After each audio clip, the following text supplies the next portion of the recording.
Valentine's డేను అడ్డుకొని తీరుతామని బజరంగ్ దళ్ హెచ్చరించింది.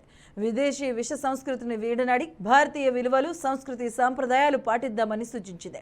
ఫిబ్రవరి 14న Valentine's డేను బహిష్కరించాలని demand చేసింది.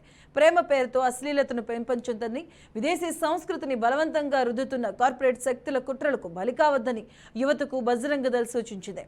ప్రేమ ముసుగులో సాగే తంతును అడ్డుకొని తీరుతామని పార్కులు, హోటళ్లు, విహార స్థలాలు, అలాగే రకరకాల ప్రదేశాల్లో సంచరించే కల్తీ ప్రేమికులకు బుద్ధి చెబుతామని హెచ్చరించింది.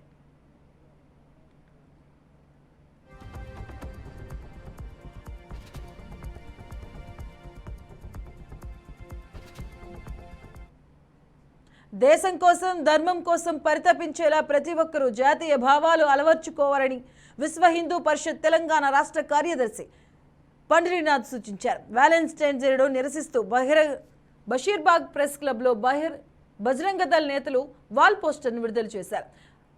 2019 ఫిబ్రవరి 14న పుల్వామాలో జరిగిన ఘటన ఆధారంగా ఆ రోజు వీరమరణం పొందిన జవాన్ల ఆత్మకు శాంతి కలిగేలా ర్యాలీలు నిర్వహిస్తామని చెప్పారు. ఫిబ్రవరి 14న అనేది ప్రేమికుల రోజు కాదని, అమరవీరుల సంస్మరణ దినమని ఆయన అభివర్ణించారు.